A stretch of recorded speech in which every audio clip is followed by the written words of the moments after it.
This happened 7 years ago. I'm 20 years old now. My parents were away from home for a family emergency.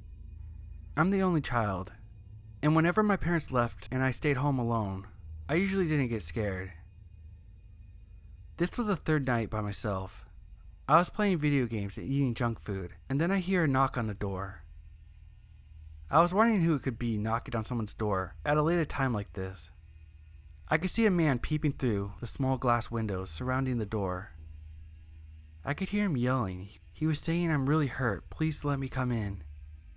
I said, "What's wrong?" and he said he broke his foot. This seemed kind of weird to me.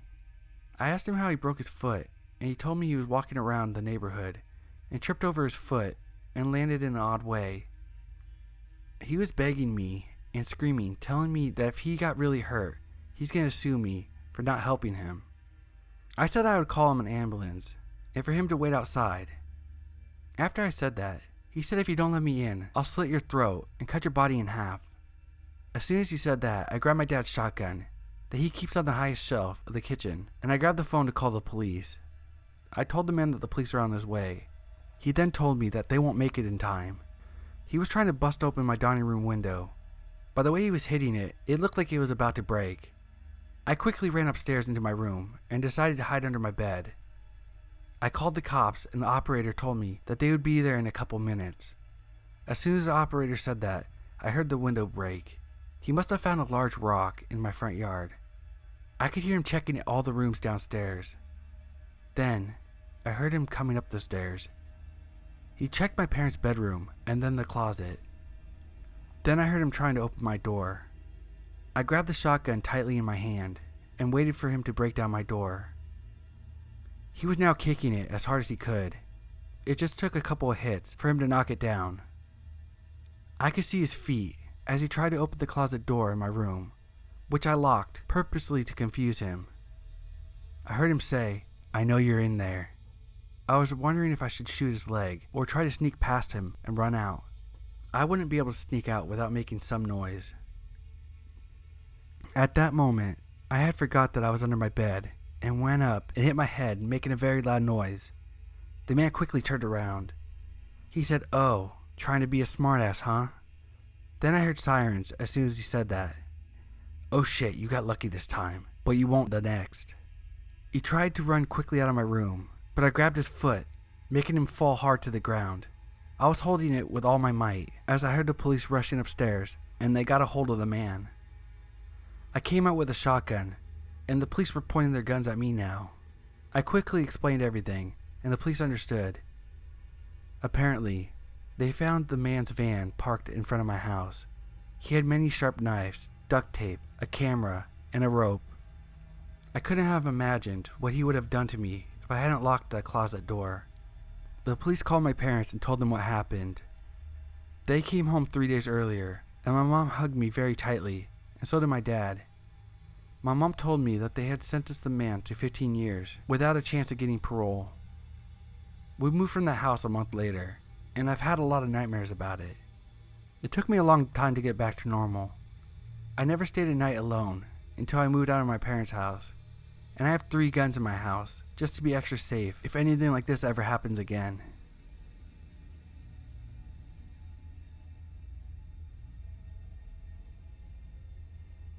I want to preface the story by stating that I've had my fair share with creepy men.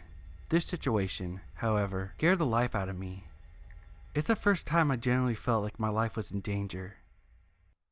My husband and I had to drive 17 hours last week to North Carolina for a wedding. It was an exhausting week, and we basically spent the entire time rushing from one family gathering to another. We were staying in a motel for the time that we were there. We had already been at the motel for a few days by the time the actual wedding rolled around. The day of the wedding was hectic. We were rushing around trying to get ready to leave for the venue. My husband got ready before me so he could do some last minute things before we had to leave. That left me alone in the motel room to get ready before he returned. It was brutally hot outside, and I decided to do my hair and makeup in just my underwear so I wouldn't be sweating in my nice dress the whole time. When the motel was laid out, The sink and mirror were in a general open area of the room, with the toilet and shower in another room. So anyone walking by our window could see me standing at the mirror. However, I did have the curtains closed, but these curtains were a little bit sheer. So you could technically see a shadow of someone walking by outside, or could maybe see a silhouette of me inside the room. I was curling my hair in the mirror when I noticed a silhouette of a man walking by my room. As he passed my window, I see him stop and start trying to look into my window. At first I thought it was my husband trying to see if I was ready, so I paid no mind to it. But the longer the guy stood there, bobbing his head around trying to get a better look through the curtains, I began to realize it was not my husband, because obviously he would have just came in. Now I'm starting to freak out a bit. Before I could do anything though, I watched as this guy start to go for the room door. My utter shock and horror came true when he was actually able to open the door and walked inside. Before my husband left, he forgot to pull the door shut all the way till it clicked into lock. So now I'm face to face with this man, and I'm in my underwear no less. He was at least 6 feet tall and standing in my room. I thought to myself, this is it, he's gonna attack you. That was a very scary realization to have. I also thought to myself, you're gonna have to burn out his eye socket with this curling iron if you want to survive. For a few seconds, probably only a second or two, but it felt a lot longer. He just stood there staring at me like I was a piece of meat, and he was starving, ready to pounce on me like I'm prey. Then he began to smile, with the most evil-looking, toothy grin I've ever seen, and started mumbling something under his breath. I couldn't make out what he was saying completely, but I did make out the words, "pretty lady," and "come here." I don't know if it was a fight or flight response, but I suddenly got pissed. I charged towards him, ready to strike him with the hot curling iron. I screamed as loud as I could, "Get the hell out of here!" It must have startled him, because he jumped back, out onto the balcony, and out of the motel. I saw this as my chance, and ran to the door. I luckily was able to get to the door and slam it shut, right before he was about to make a second attempt at entering. I immediately collapsed to the floor, sobbing. I literally was too scared to move from the spot until my husband came back 15 minutes later. I told him the whole thing, and he was freaked out. He initially wanted to find this guy so he could beat the crap out of him, but I refused to let him leave my side. He apologized to me 1,000 times during the rest of our trip for not making sure the door was locked before leaving, but I told him that day was so rushed that I could see how it happened. We went to hotel management and told them the whole story. The police were obviously called, and I gave the description of the guy so they could see if it was someone that was staying at the motel. After going around to a few motel occupants, they said that there was no match of his description, concluded that he wasn't staying there. Obviously, we were late to the wedding that day. The whole experience just ruined what should have been a happy time. We planned on staying another day before a long drive home, but both of us just wanted to get out of there as soon as possible. We skipped most of the reception and went back to the motel to pack up, and we left. I am usually always so vigilant with locking my doors, especially when I'm home alone. Just to show you, all it takes is one time to forget to check your locks, and that certain unwanted guest inviting themselves in.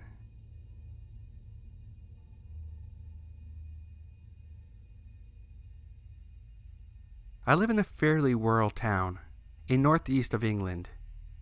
It is surrounded by countryside and smaller villages. Because of this, there is very little serious crime. The worst thing that had happened that I can remember was a stabbing around 8 years ago. And in more recent years, a friend of mine got the crap kicked out of him because he was drunk and 2 teenagers were looking for a punching bag. He came out with a bunch of bruises, but otherwise was fine. This is just to give you a sense of the place I live so you can understand the situation a little better. I live right next to a bad part of town, the part where the majority of crimes happened. There was even one bloke that dumped a half a rabbit on a doorstep of a corner shop as a prank. So it's a pretty rough area. Anyway, the downside of living next to this area is that you hear a lot of noises during the night. Having lived in the city for 3 years while going to university, I got used to the constant noise, the sirens, the traffic. So when I finally got home to the comparatively quiet town, it took me a long time to readjust, which meant I would hear a lot of strange things. and on occasion saw things far stranger. So with my difficulty falling asleep for the first few nights, I lay in bed, hopelessly trying to sleep. I should explain that there are 4 typical noises that I hear in my town. The clock bell ringing every quarter hour, teenagers thinking that they are cool, blasting music past their bedtime on their way home, teenagers in general being loud, and drunks. While failing to get to sleep, I hear voices. I take a look out the window and watch these people walk past. Pretty standard. Next, a drunk shouting about how he's gonna clock someone's head in. And then finally, just before I went to sleep, a random guy walking home alone, presumably after having a couple drinks himself. A few more days go by with more noises, but then I heard a scream. It sounded like it was coming from a little girl. She sounded upset, like her mom scolded her for something. I then heard shouting and the screaming continued. Then both trailed off and then stopped. I suspected that it was just a really tired child whose irresponsible parents had kept them out too long. It wouldn't be the first time I heard something like this while being there. So I continued on, night after night, trying to sleep. Nothing interesting truly starts until about a week later. I was playing Sims 4 at about 1:30 a.m. and I hear a guttural scream, but I can't figure out where it's coming from. The sound was either reverberating too bad, or it was at the road adjacent, behind the houses in front of my own. Either way, I lost interest in the screaming, and it stopped after a couple seconds, and I still couldn't figure out where it was coming from. 2 nights pass. Once again, I'm playing Sims 4, and I hear the screaming. This time much closer. Close enough that I should be able to see it if it weren't nighttime. We don't have a lot of streetlights on our street, maybe 1 or 2. There's a good 20 meters or so between streetlights where it's pitch black darkness. I'm looking and trying to see things the best I could, but it was no good. Which brings me to today. I was climbing into bed and I hear a bike ride past. I take a quick look out of my window and I didn't see any signs of a bike anywhere. But while staring out the window, I see a man step out from the darkness in the middle of the road. He looks like he's just walking down the road, and I don't think there's an issue until he steps right in front of my house. I quickly turn off my lamp and hide out of sight. The street lamp I mentioned earlier is directly opposite of my house, so the light shines directly into my room. So watching from the darkness isn't an option for me, but it heavily silhouettes anyone not facing it. As I lean to see if he's gone yet, to my horror, I see him at my garden fence, and I can only presume he's looking directly at my window. I panic and take cover again, listening carefully for footsteps that would indicate that he had left. After about 5 minutes or so, I hear them, but to my terror, it sounds like he's walking up the steps into my garden. I'm too scared to look, but after mustering up enough courage and strategy to keep myself in the dark, I do. He wasn't there, but I know what I heard.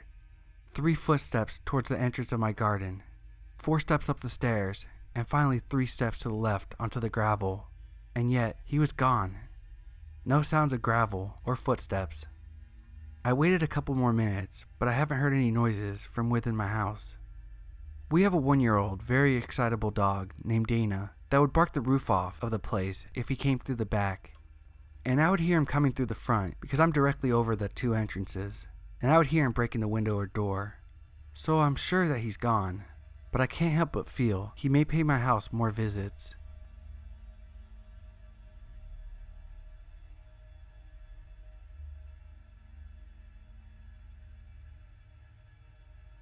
I'm an insomniac, and it mostly sucks, but one summer night, insomnia most certainly saved my life. It was around 3 a.m. I was 18 at the time, and home alone. I went to bed at 12:30.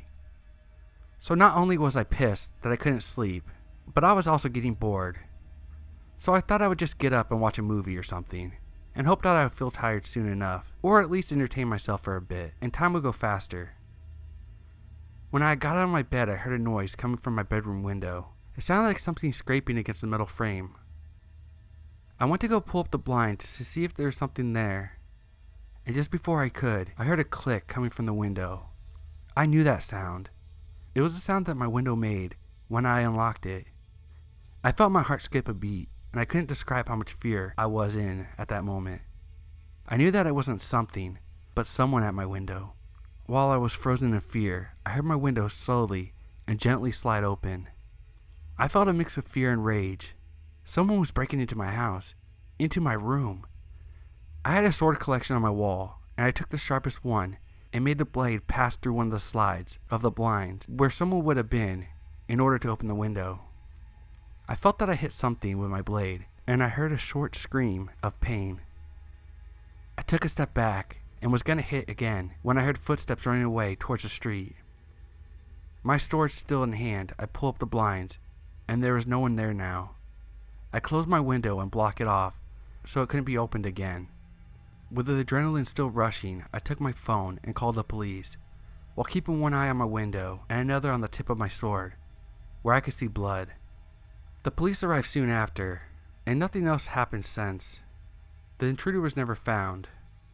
So whoever tried to climb into my room in the middle of the night, let's not meet.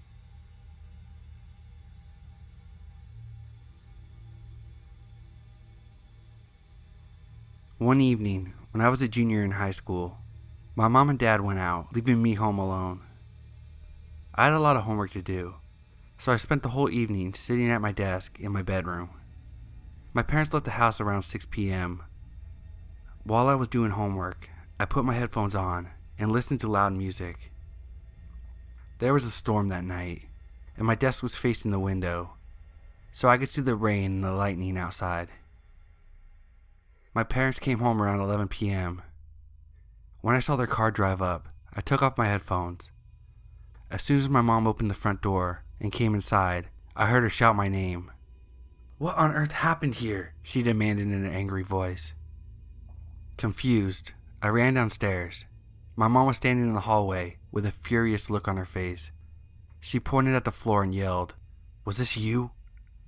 I looked down and saw the carpet was covered in muddy footprints.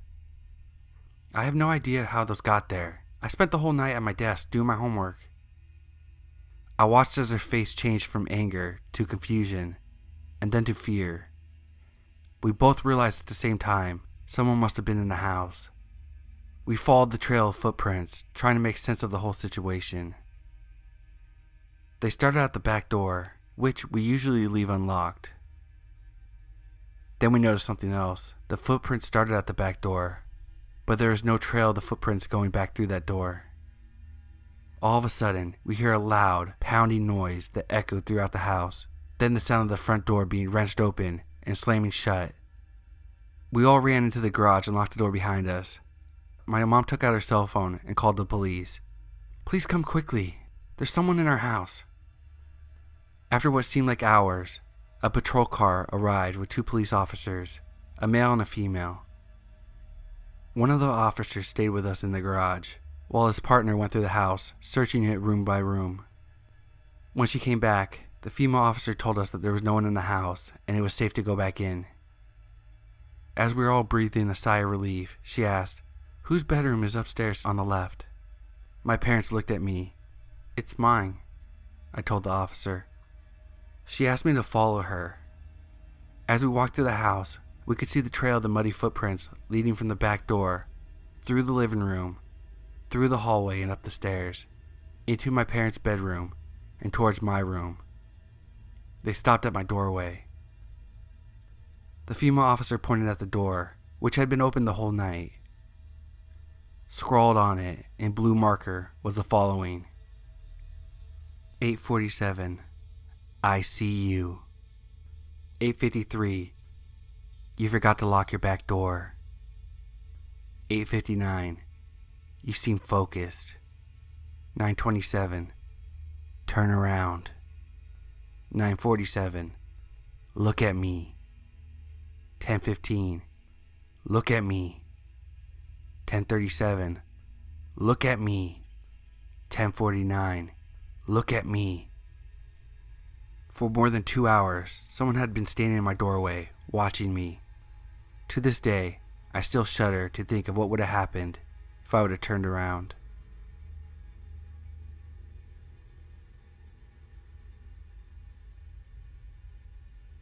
I live in a fairly secure area and have 2 dogs, one of which is a large Doberman, and the other is a poodle. I was home alone as my parents were out for the weekend. Our dogs bark a lot, as they are protective, and our neighbors really hated when the dogs barked, and we would often get notes telling us to keep our dogs quiet. One of the more threatening ones was that they would hurt our dog if we wouldn't keep quiet. So my parents had taken the dogs to a dog kennel to avoid any complications. I was home alone playing video games and watching movies for the weekend. It was the night after they had left, and I was playing a video game. I think it was Rainbow Six. I was playing with a few friends online, and I had a microphone. I had my window open while I was playing, and my friends kept telling me to stop making that squeaky sound. I questioned what they meant, and my friends said they heard a loud banging. I removed my headphones, and that's when I heard the sound of something slamming against the gate. I peered out my window and saw a tall, stocky man with a black hoodie on. I decided to call 911, still watching the man from the window. I was talking to the 911 operator, and they told me to lock myself in a room, get out of sight, and a police officer was on their way to check it out. But I was overly curious, and it got the best of me. So I decided to keep watching the man. He finally broke the wooden gate off the hinges, but he didn't enter. He just stood there, with something strapped around his shoulder. Upon further inspection, only from the moonlight, I saw it was a hunting rifle. That's when I decided to hide under the bed and listen out for anything. It was quiet, too quiet. A loud shatter broke the silence, which was a back door smashed and footsteps following. The intruder entered my house, and it sounded like he was searching for something. He slowly crept up the stairs. I was getting more and more scared. All of a sudden, I heard a police siren, and I made a stupid decision of bolting and trying to escape the house. I started down the stairs and turned a corner, and was greeted by the large man. The man grabbed me by the neck, and all I could hear was the police sirens getting louder. The police were knocking on the door, and I was quickly losing breath from the man's grip. The man let go, and I was able to grab his rifle and aimed it at him. I pulled the trigger, but nothing. It didn't fire because I'm a dumbass, and the safety was on. But the police shortly kicked down the door and tased the man. The man was found and charged for breaking and entering and carrying an unlicensed firearm. I'm thankful for my safety, and I know everything could have ended very badly.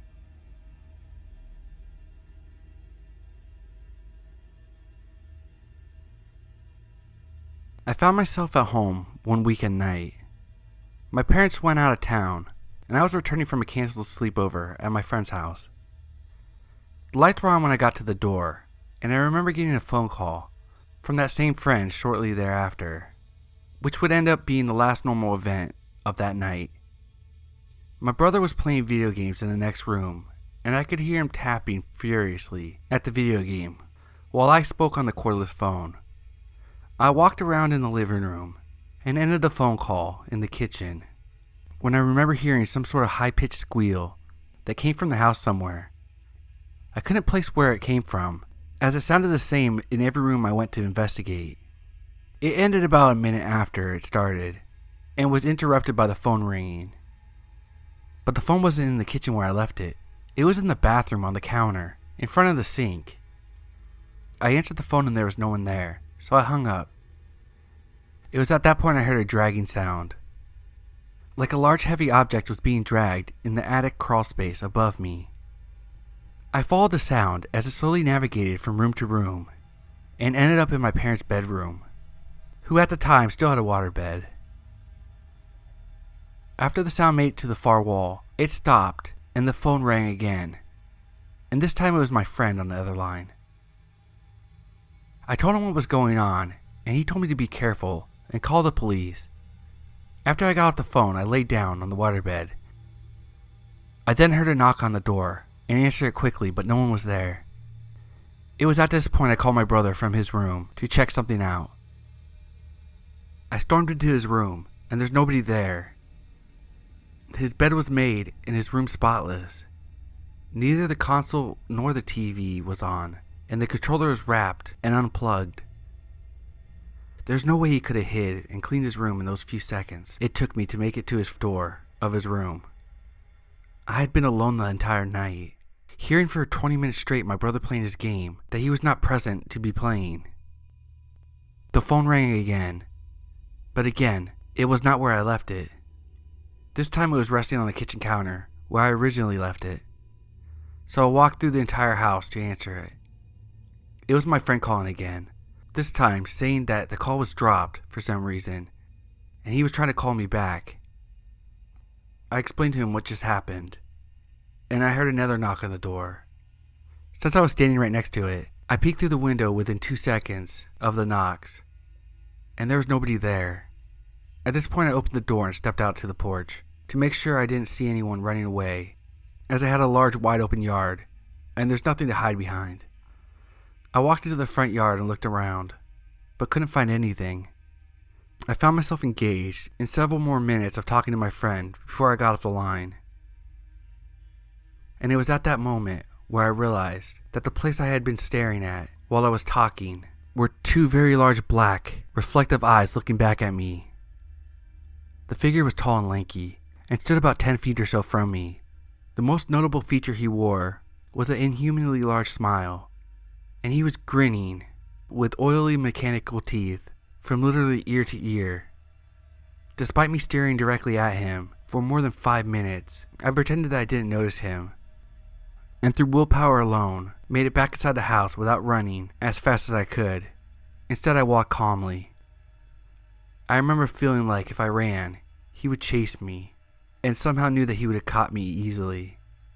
I barricaded myself in my room for the rest of the night, but did not fall asleep. The sun came up the next morning and my parents were home. Nothing like that ever happened before, and nothing like that has ever happened since.